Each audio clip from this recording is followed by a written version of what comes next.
সুবহানাহু ওয়া তাআলা বলেন, লা তাকনাতু মির রাহমাতিল্লাহ, তোমরা আল্লাহর দয়া থেকে নিরাশ হও না। আপনার আমার পাপ রাশি যতই বেশি হোক না কেন, আল্লাহ সুবহানাহু ওয়া তাআলার দয়া থেকে নিরাশ হওয়া যাবে না ভাই। কেননা আপনার আমার পাপ যতই বেশি হোক না কেন, আপনার আমার পাপ যতই আধিক্য হোক না কেন, এই ক্ষমস্থায়ী দুনিয়ার পুরাটা জিন্দেগি আমরা পাপ করেই থাকি না কেন, আল্লাহ সুবহানাহু ওয়া তাআলার ক্ষমা অবশ্যই আপনার আমার পাপ থেকে অনেক অনেক অনেক অনেক বেশি বড়। আপনারা জানেন যে অশ্লীল চলচ্চিত্র জগতের একজন নায়িকা সানাই মাহবুব, সে তার অশ্লীল চলচ্চিত্র জগৎ ছেড়ে আলহামদুলিল্লাহ এখন ইসলামের পথে চলে এসেছেন। তার এই ইসলামের পথে চলে আসার পর 1-2 মিনিট লাইভ শুনে আমি যেটা বুঝলাম, সে করোনা ভাইরাসে আক্রান্ত হয়ে আইসিইউর মধ্যে ছিল। আইসিইউতে থাকা অবস্থায় সে আল্লাহর নিকট তাওবা করে, আল্লাহর নিকট ওয়াদা করে, আল্লাহ আপনি যদি আমাকে সুস্থ করে দেন, বাকি জীবনটা আমি ইসলামের পথে কাজ করব। আল্লাহ সুবহানাহু ওয়া তাআলা তাকে সুস্থ করে দিলেন, সে এখন ইসলামের পথে চলে এসেছেন। এছাড়া টিকটক, ফেসবুকে একজন অশ্লীল তারকা নদী আলভিন নামে, সেও দেখলাম তার পিতার মৃত্যুকে কেন্দ্র করে সেও ওয়াদা করেছে যে সামনের জীবনে সে আর অশ্লীল ভিডিও আপলোড করবে না, সেও ইমানের পথে চলাচল করবে। নিঃসন্দেহে এগুলো হচ্ছে ইসলামের বিজয়। আল্লাহ সুবহানাহু ওয়া তাআলা সূরা সাজদার 21 নং আয়াতে বলেন, ওয়ালা নুযীকান্নাহুম মিনাল আযাবিল আদনা দুনাল আযাবিল আকবার, আর আমি অবশ্যই তাদেরকে বড় আযাব, জাহান্নামের আযাব দেওয়ার পূর্বে ক্ষণস্থায়ী দুনিয়ার জীবনে কিছু বালা মুসিবতের কিছু স্বাদ আস্বাদন করাবো, কিছু ছোটখাটো কিছু বিপদ আপদে ফেলবো। কিসের জন্য? লাআল্লাহুম ইয়ারজিউন, যাতে করে তারা তাদের রবের দিকে ফিরে চলে আসে।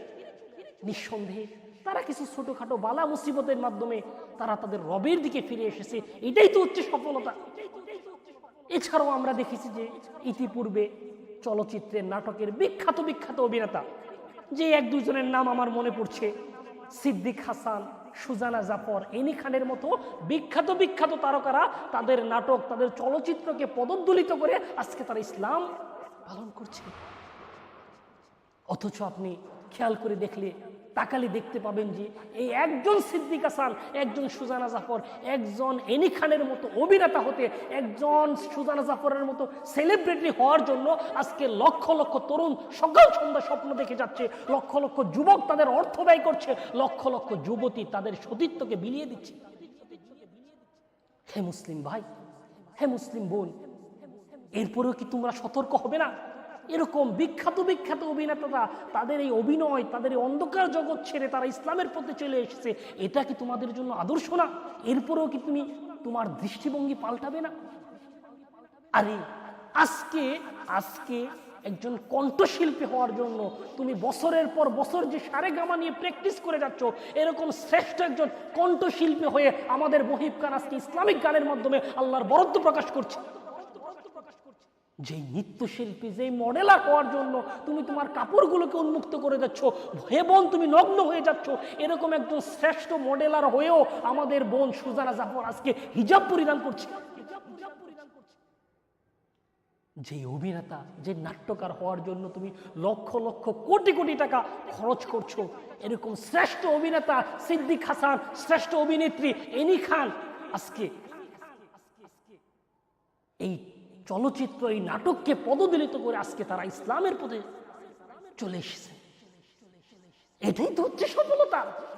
সফলতা এটা নয় যে এই ক্ষণস্থায়ী দুনিয়ার জীবনে তুমি অল্প কিছু পাপ করলা আর এই পাপগুলো নিয়ে তুমি মালিকের দরবারে হাজির হলা। জি না, সফলতা হচ্ছে এই ক্ষণস্থায়ী দুনিয়ার জীবনে তোমার অনেক পাপ থাকতে পারে, কিন্তু তুমি তোমার সমস্ত পাপগুলোকে তাওবা করে, ইস্তেগফার করে, আল্লাহ সুবহানাহু ওয়া তাআলার কাছ থেকে ক্ষমা নিয়ে মালিকের দরবারে তুমি এমন অবস্থায় উত্থিত হলে যে তোমার আমল নামায় একটা গুনাহ আর নাই। এটাই হচ্ছে সফলতা। কেননা এই দুনিয়ার জীবনে গুনাহ থেকে, দুষ্কৃতি থেকে আমরা কেউই মুক্ত না, কেউই মুক্ত না। হতে পারে আপনি কিছু কম দুষ করেছেন, কম ভুল করেছেন, কম গুনাহ করেছেন, আমি মোহাম্মদ খায়রুল ইসলাম হয়তো কিছুটা বেশি গুনাহ করে ফেলেছি, পার্থক্য এতটুকু। রাসূল সাল্লাল্লাহু আলাইহি সাল্লাম বলেন, কুল্লু বানি আদম খাত্তা ওয়া খায়রুল খাত্তাইনাত তাওয়াবুন, সমস্ত আদম সন্তানই ভুল করে, আর এই ভুলকারীদের মধ্যে উত্তম ব্যক্তি হচ্ছে যে ব্যক্তি আল্লাহ সুবহানাহু ওয়া তাআলার নিকট তাওবা। তাই সম্মানিত মুসলিম দিনী ভাই, হে সেলিব্রিটি, মুসলিম গায়ক, নায়ক, হে ক্ষমতাশীল ব্যক্তি, হতে পারে আপনার অনেক পাপ হয়ে গেছে, আপনাকে আল্লাহর কোরআনের দিকে আমরা আহ্বান করছি, রাসূলের সুন্নাহর দিকে আহ্বান করছি।